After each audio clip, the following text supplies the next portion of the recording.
A lot of theirs relies on hitting these skill shots or by good positioning from an 8-troc trying to chase someone down.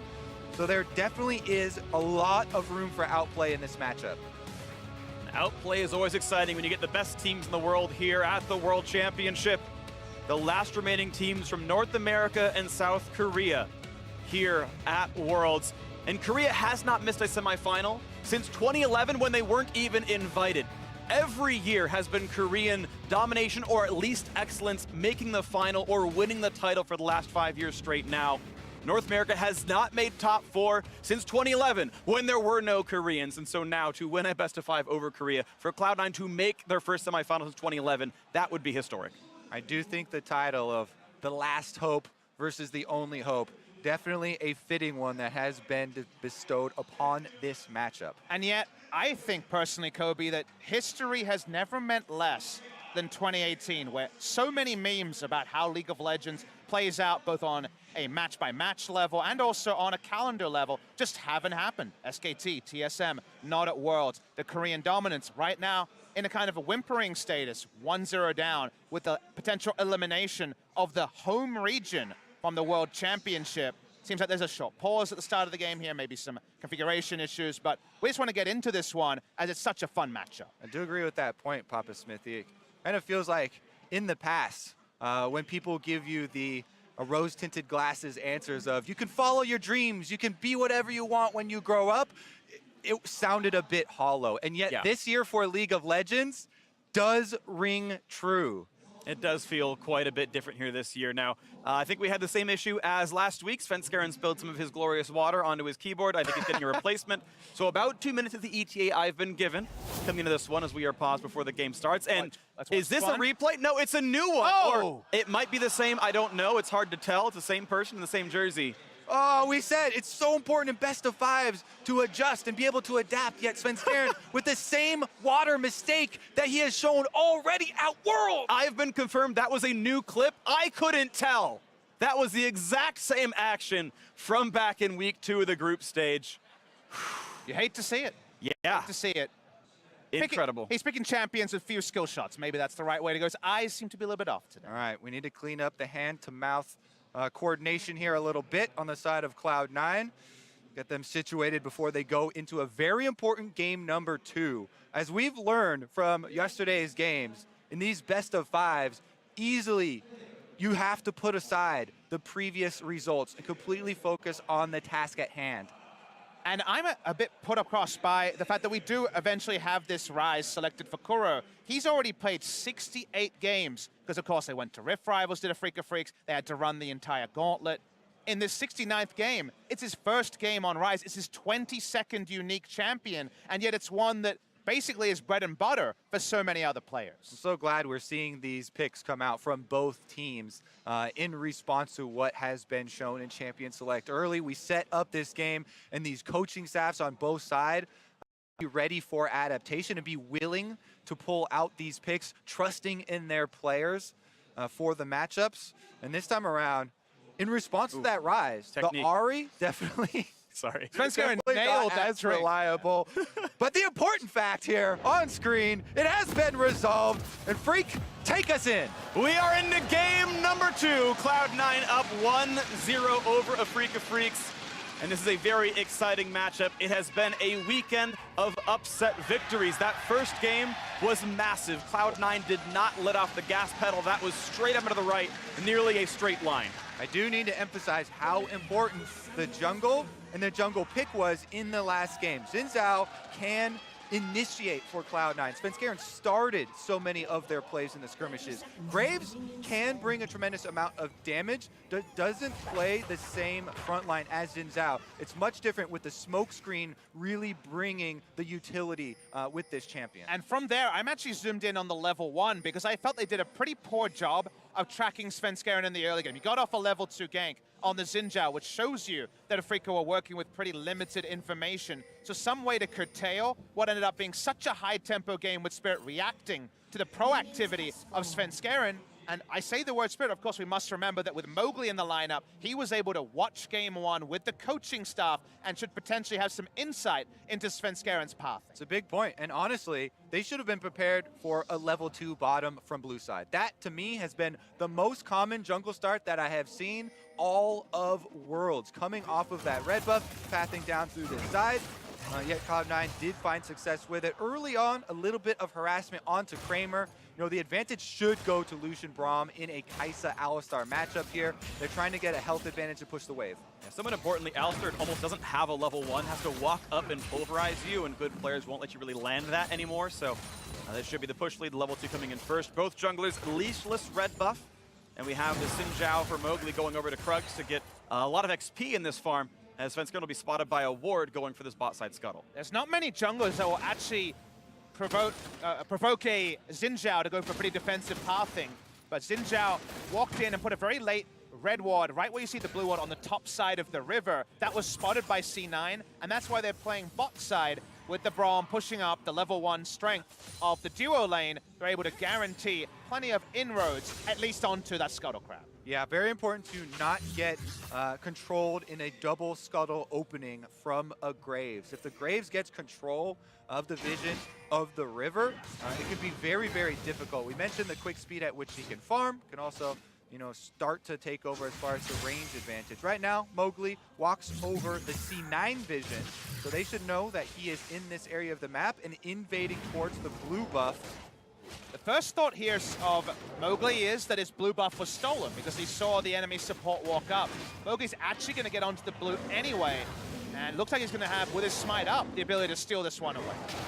Nice by Mowgli here, yeah, taking away a pretty important camp. He's going to save the smite in case he needed something else. Level 3, double buffs. Now look at this move from Svenskeren. He went cross-map to grab wolves and is only now heading over to answer that blue. That's why we see Tucson hovering up here. He doesn't have any vision to place on it though, and Cloud9's pushing bottom lane is what allows you to continue on with this invade. You can see on your screen Zeyzal goes up to help Svenskeren, and we'll see how much counter jungling they can actually get done.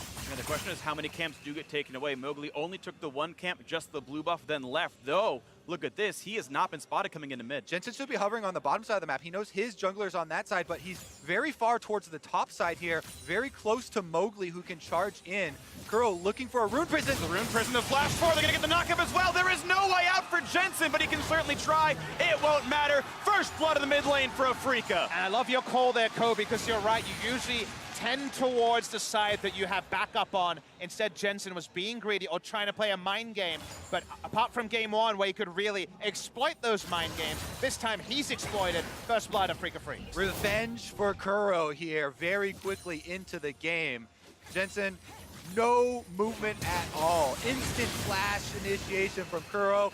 Jensen knows he's dead after that, and that is going to be a huge push of the minions as well to allow for some extra CS and a recall for Kuro. Now, all that being said, offensively blown summoner spells are just as punishable as defensively ones. And meanwhile, the bot lane can be punished as well. Ignite is up there, and Tucson has to jump away with the flash.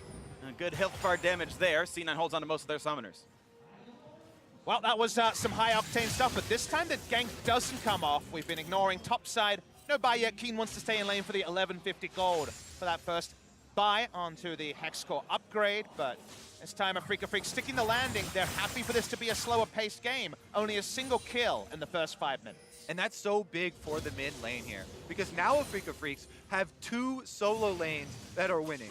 Despite the loss in game number 1, Afrika Freaks matchup of the Victor into Aatrox is a successful 1v1 in isolation.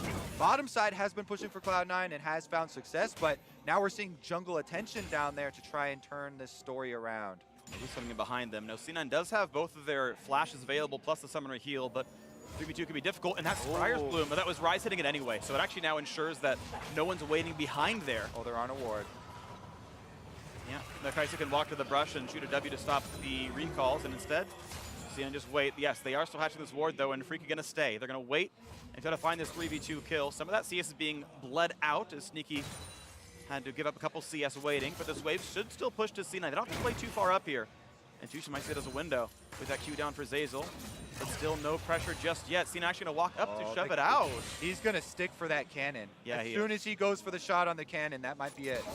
And Tucson gonna find his stun, but Zeyzal can jump back to his teammate, and he's gonna do that right here. The shield is forward. Now where's the knock gonna come for? He's gonna deal some damage, and the trade back, and Mowgli has to flash away and get healed out. C9 only lost a single summoner. All of that time for Mowgli spent on the bottom side waiting while Svenskeren farmed away on Graves, only to blow his flash. Now Svenskeren, this Graves, should go very, very offensive invade with this level advantage. And Kobe, you see how tricky it is to brawl and skirmish with Lucian Braum as a 2v2. The Guardian pressed the attack, gave both the defense and offensive capability to try to win that one, and honestly they did. They forced a defensive summoner away. Svenskeren doesn't find a camp or a Xinjiao to contest, but does get a nice deep ward onto this wolf camp. One thing you mentioned a while ago was offensively blown summoners being punishable as Kuro on the rise. The problem for C9, of course, is he has cleanse, so even if Jensen lands a charm flash, he just cleanses, EWs the Graves, and walks away. The gank pressure on mid feels so low from C9 compared to last game. Yeah, and that cooldown on cleanse is almost back up. Very, very short one, so he'll feel pretty confident, even though Jensen, now on level 6 on Ahri, is the possible all-in. And Jensen did go for Ignite as a summoner. Doesn't go for Cleanse against Rise, Xinjiao, and all that pressure. Usually you see Catalyst skipped over, so it's probably going to be a pretty squishy Rise until much later when the Seraphs is evolved. So there will be windows with Graves and Ahri having insane burst potential, and even Graves from downtown with the ultimate. So that Rise will have to continue to be on the ball, and the only defensive vision he has is control wards top side and the single spotting blue ward on the bottom side. And overall, we have a very different game from game one. Afrika Freaks on a 600 gold lead, despite this Drake going over to Svenskeren right now. The top lane feels much more normal. The mid lane actually advantaged for Kuro, when just last game, it was the biggest CSD at 15 of the entire tournament, regardless of matchup. So that was a huge 180 now this time with first blood and a farm lead for Kuro. Overall, this is Afrika playing the game they want to. Much slower, less kills, more control. Yep, they have a small gold lead here, still left over from the first blood bonus, despite the CS lead in bottom lane for Sneaky and Zeyzal. Those two have definitely performed admirably, absorbing pressure as well. Svenskeren does not get any autos off onto Mowgli. He did just finish up that Scuttle Crab for them though, so secures the vision. Yeah, still playing for vision is Cloud9 there. Is 20 gold earned for a trinket, and Svenskeren waiting to see if he has a way into this bottom lane. Keep in mind it is a flashless Alistar for several minutes now. And on top of a control ward, he'll help Jensen go for this blue buff, and you can see Mowgli just walking away. They know that C9, despite giving up that kill, have actually gotten pressure back into the mid side. And with Zeyzal roaming up as well, the bot lane having pressure, despite the Mowgli gank. C9 having a couple of winning lanes, but now Licorice being chased on by Keenan. Health bar is very, very low. It's a very quick revive. This could be the solo kill, and indeed it will! Keen, the best top laner at Worlds, coming in, finds it. Trust in the process here on the Victor pick. They're liking this one just like Licorice has his pocket pick, the pocket pick Victor. It's doing its job, and with the Kleptomancy gold and now the solo kill, Keen is threatening to run away with this lane. All right, Afrika Freaks immediately send Mowgli up here to clear out some vision. That is going to make Licorice have to play even more cautiously. Now, he didn't blow his flash in that kill because he knew he had already been outplayed. Keen with the extra speed boost there off of the Q, an easy follow to be able to secure that one.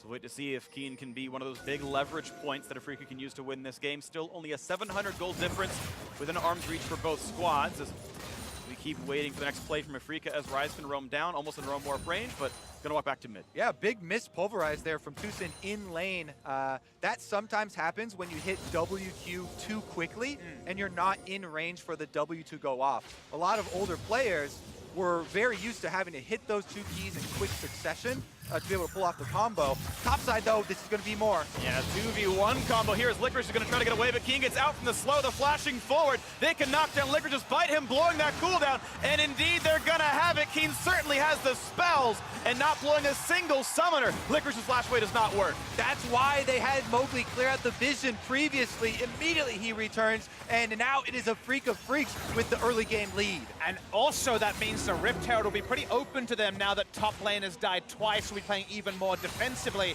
Bot side of the map with the earlier power spikes from C9 has been vacated. That's why the first Drake went the way of C9. In the mid lane. First big play in the mid lane now. The ult's going to come forward. No charm. Ignite is in there, but the shield for Kuro. He's going to get it! What a play for Kuro! Svenskeren gets the trade from downtown. Kuro's first gets his revenge again, though, in the 1v1. We mentioned in Champ Select the difference here. So important for Ari to land the charm. Without that one, not enough damage to finish it. In the end, Svenskeren comes to cut his celebration short with the ultimate on Graves, though. It's still run of the map for a Freak of Freaks. And it's definitely a confidence play. Speaking of confidence, they misses the Pulverize. The double knockup for Zeyzal builds a lot of space, but that Braum is out of mana, so a stun towards a very tanky Alice doesn't mean a whole lot, but Sneaky might want to walk forward. 3v3 is both junglers show, and a quick ceasefire down to the bottom lane. This game's ratcheting up a little bit quicker now after a slow early pace. Seeing Licorice push up, he knows Victor was in the mid lane, but suddenly we're going for blow after it was pretty one-sided for a Freaker. Also should mention, since we didn't talk about it earlier, the Glacial Augment for Jensen, this rune allows the extra slow you see there on your screen off of the Twin Shadows activation. As soon as the ghost hits, it's going to leave behind that long ice trail, which will give more slow, allowing him an easier time of hitting those important skill shots. It also allows you to lane with incomplete information a bit safer because you can use it off cooldown to spot the enemy that is closest to you. When we had GP10 items in the mid lane, there was that same Twin Shadows effect. Now you have to itemize fully into it, but the payoff with the Glacial Augment is big. And speaking of payoffs, Goran Lion Wave. And he gets just barely over the wall. I think the ulti was burned for part of that one. I'm not quite sure, but either way, staying alive now. Ignite onto Kramer. They've got to kite away as Mowgli shows up as Svenskeren in the turret. This could be a 3v2, but reinforcements for Freaka not too far away. Kramer low, has to heal through the ultimate, going to stay alive. Now Rin Prison is going to catch out Jensen's going to try to get away with this one, but a flash Pulverize might just catch another mid lane kill, and Jensen dropped for the third time. The bot lane, though, they're going to continue the push. Nice kill, but they'll lose objectives for this.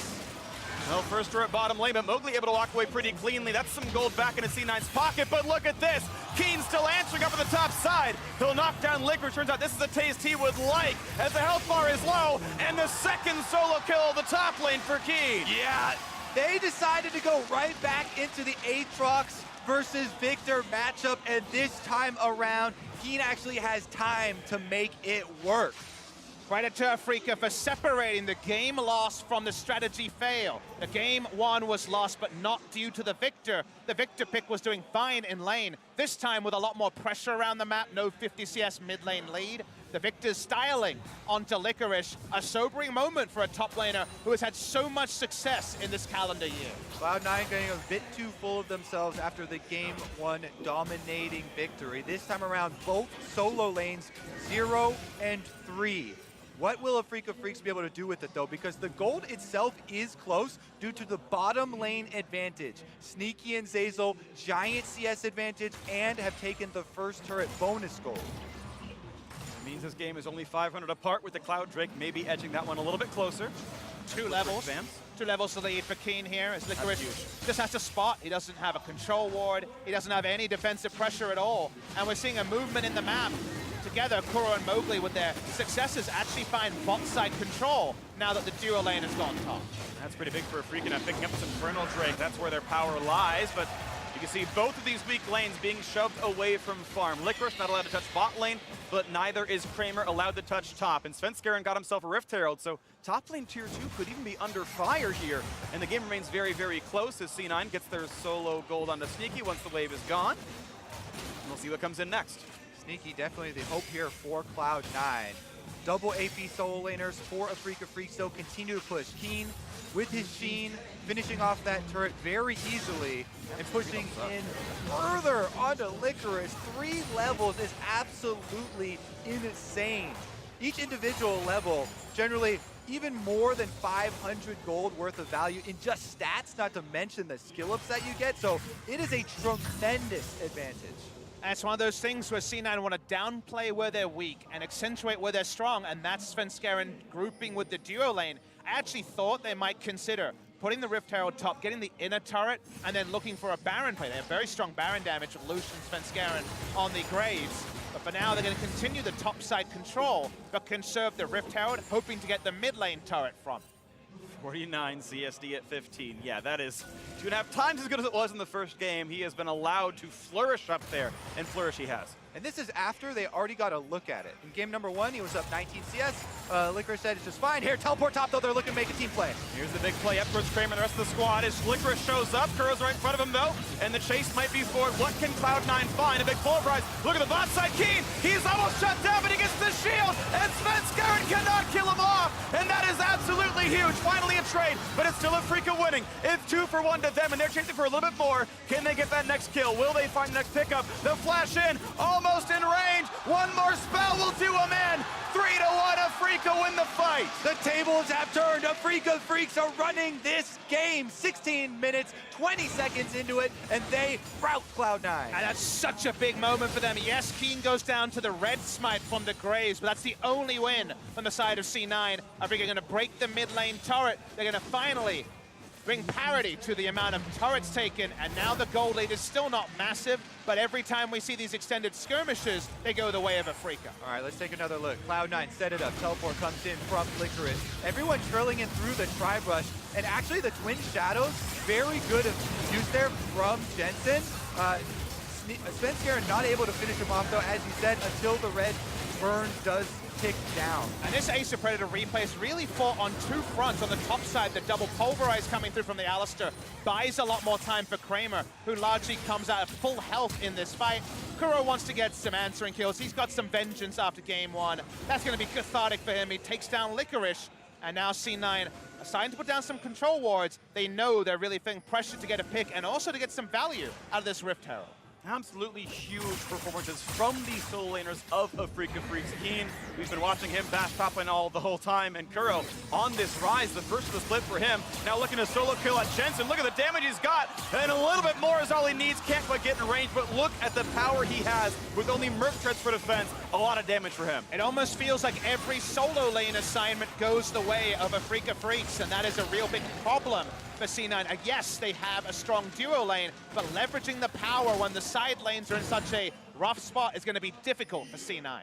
Still, Cloud9 continue to fight. Rift Herald activation in the mid lane does get them another turret, some more territory to work with. That's all of the outers now taken down. The problem for them is that they don't have the capabilities to fight their way in for the deep vision. They have to be very careful about setting those wards up.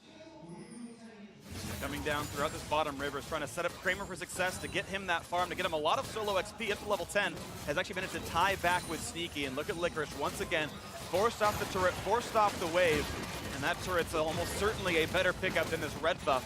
That C9 grabbing the top side of the map. So Afrika Freaks leveraging more of a lead, 2,500 up, is sizable at 19 minutes here. Definitely splitting the map. We'll see if C9 can get any Baron control from this. Of course, the Baron not spawning for the minutes. Top lane. They're going to find a stun to Kuro. The cleanse not enough. They burst him down. And Victor's alone versus 3. They certainly have the damage. Even Zazo survived. That's not the Cloud9 member you were looking for, Kuro. Sneaky is the strong one, and they do not hesitate. Kill for Cloud9, tower for Cloud9, and they strike back. Really big tempo moment with the Baron about to spawn means the top side is completely vacant for the side of Afrika. You need some way to fight around. C9 find their moment. Kuro feels so comfortable walking up. He's level 13 with his Ceres transform, and yet he dies almost instantly. Yeah, let's go over the previous actions of Kuro. He just flash forward, killed off Licorice. Then he chases Jensen out of his own lane, 1v1. However, 3 members of Cloud9 lying and waiting for that counterattack do pull off some sort of right thing for this game. It makes the game closer to tied, only 300 gold apart, and a huge shout out to Zazel's aim on that ultimate. Got 2 knockups out of that press, and that, I think, helped really allow that dive on Victor. And now Mowgli pulled back in. They might have the damage, jumps to the blue buff. The ult, blue buff! Even the map is on Cloud9's side. C9 Golem with the last hit onto Mowgli. It feels like in the last 30 seconds only, things starting to turn around. But again, do not forget how strong these solo laners for Afrika Freaks are. Despite Kuro going down, huge advantage there, and now he's got a Banshee's Veil to protect him from the charm. But Kobe, don't forget how strong Svenskeren is. He's picked up the lion's share, in fact, all of the kills that Cloud9 have. Black Cleaver, Warrior, and a Hex Drinker. Wherever he goes, I think you should cower in fear if you're the team of a Freak of Freaks. All right, you sold me, Papa Smithy. I love me a jungler with all the kills. Sven Skaren here on Graves is the correct champion to do it as well. DPS output in the form of AD for C9 will be their story this game. Yeah, not more than yesterday. We saw Ning have a huge game on the Kindred. Building Infinity Edge on that one. Probably not the build for Sven Skaren here, but we have absolutely seen hard carry jungle performances before as the blue gets handed off over to Jensen. He's going to make his way over. We have a tied game, but though the gold is the same, keep in mind Afrika do have an in-combat Drake with the Infernal Cloud9s. Do not do much to help you kill other enemy champions, and we are in a very close one here. Now that we are closing in on this mid game, we get to start setting up these fights and how they can come about from so many different angles. Freak of Freaks do have the Realm Warp as well as the Killer Instinct from Kai'Sa to allow them to follow up and start plays across the map if Cloud9 don't have the vision set up.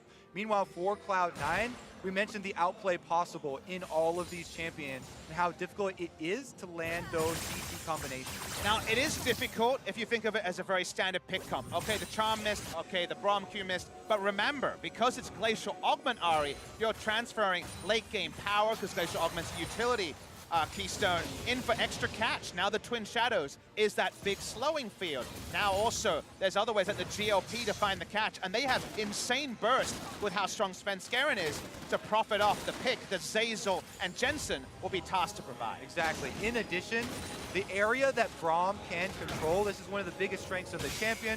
YC9 have picked it yet again. Very big zone control for possible team fights.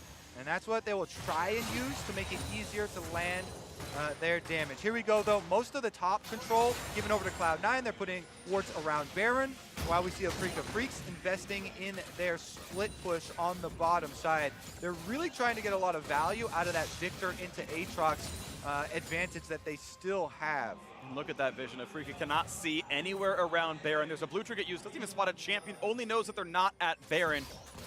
Whoever else they might be, but C9 does show themselves now as they wait for the mid lane, but 5 strong. They could go for some kind of flash engage into somebody.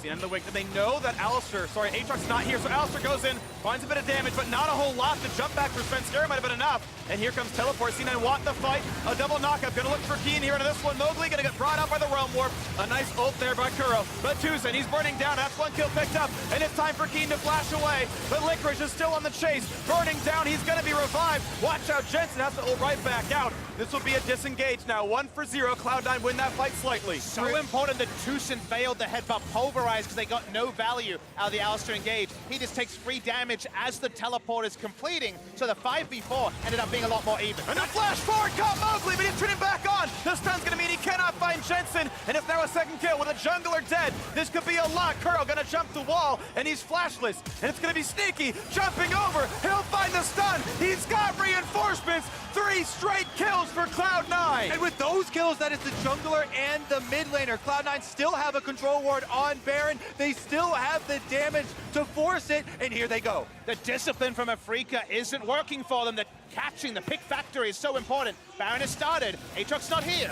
Yeah, Licorice was bottom lane, trying to get the bottom lane pushing, but he's joining the fight now. Here they go. Tucson is heading in. Very few tools to steal. They're going to charm Alistar, turn for the kill. Tucson has to flash away, but here comes Aatrox. Headbutt pulverized, device space. He's dead. The knockdown Licorice, 1 kill in, but there should still be no smite. This should not be a miss, and the Baron's picked up. Now for the 4v3 team fight. Kramer gets slow. They're all slowed. Look at the explosions. The kills just keep coming through, and Keen stands no chance. A delayed ace for Cloud9. The Twin Shadows freeze the entire river over, and Freak of Freaks cannot escape. C9 get the Baron, and they get the kills. Only 10 seconds into the Baron, it's almost a 3,000 gold Baron power play. They go all the way to the start of it, guys, and with Tucson failing headbutt pulverized, the 5v4 means nothing. The turn is super powerful, and from there, the extended clip here will show you that C9's amount of catch and sheer burst is what separates them from Afrika.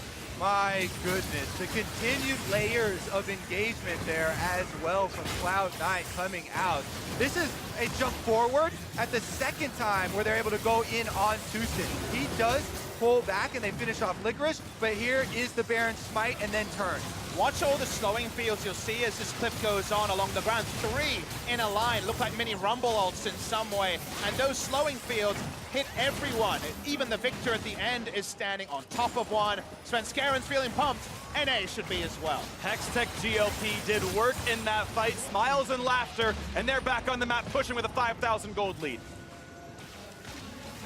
A wave clear. It's not too bad from Victor, but these are buffed up minions with Baron. They take half damage, and they are still pushing forward. And this is going to be inhibitor turret cracked. And when the turret falls, most teams know to give up the pressure. If you won't play with a turret, you shouldn't play without defenses in front of you. A little bit of wave clear, but 2 buffed up cannons is all Cloud9 needs. They will crack the inhibitor line, you have to assume. There's not much of a defense for Afrika here, but they are still making Cloud9 work for it. Slowing down every single second of that Baron buff as long as they can. They've weathered through the first half bit. Charm's gonna land on an Alistar, ulti across the back line. And still the health bar is going down. The jump forward for Jensen, looking for that first kill. Tucson is low, he's slowed. He finds himself a knockup, but it's not gonna be enough. NC9 can now signal to go for the Nexus, to go for the 2-0 start to the series. They've got Graves, they've got so much turret damage, they have to keep on this.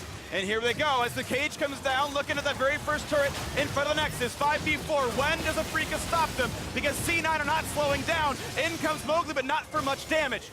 And it's gonna be the reset. C9 gonna back off of this one now with the inhibitor gone and one Nexus turret falling as well. Zay's gotta watch out. He could be jumped on. He's not gonna be. Freaks threatening the trail, but look at that gold ticker in the top right corner.